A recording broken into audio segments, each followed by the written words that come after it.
Hi everyone, this is Rose from BitPOS and I am going to show you yung ating bundle for our self-ordering station, our KOT, with our POS retail setup. So, let me introduce the devices that I'll be using in this video. So, I do have my self-ordering station here. This is our standing self-kiosk. So, makikita nyo po, meron po tayong scanner on this side. And of course, we do have our printer on this side. So dito naman sa aking POS cashier setup, I do have this dual display setup po. Touchscreen din po siya. I have my keyboard, I have my cashier printer, and then my cash drawer. So let's dive in with the process. So unahin natin yung ating pag-e-scan ng mga products dito. So usually po, we can consider this one as an express counter for minimal items po sa mga customers natin na nagmamadali and they don't want to pila doon directly sa ating POS cashier. So the step here is they just tap start order po, and then these are the products na bibilhin po nila. Automatically po, itatapat lang natin tong mga products na to with their barcode dito sa ating scanner. So if they do that one, it gets scanned, and then makikita natin siya on top. You can actually see my Evian 100 ml water bottle there, 65 pesos.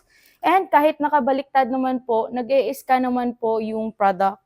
At automatically po ay nagre-record si system. So scan lang tayo ng scan. So regardless if the item is big or small, kaya naman pong i-read ng ating software. So this is a very small item. Makikita nyo po, maliit yung barcode, but the system can still read it. So I do have here another maliit na barcode. Scan lang yan. And automatically, madaling ma-identify na na-scan siya kasi nag-a-appear po siya on top. So, continuously scan ko lang po. And of course, my last product is Quaker Oats, which is andyan po siya sa pinakataas. Now, I'm going to put back all the items inside my basket once again. So once na nalagay na natin yan sa basket, you can actually see here all your list of items. Scroll up and down ka lang kung gusto mong matingnan lahat. You have an option to swipe it to the left if you want to delete it. And if magbabayad na tayo, just tap confirm order po and then tap OK. You have two payment option here, Globe, GCash, or yung GCash process where you tap on that one, may magpa-prompt na QR code, automatic scan tayo, or you also have a cash option. If you tap cash, automatically po ay magpiprint naman po itong ating receipt here sa ilalim. So, this is my sample resibo.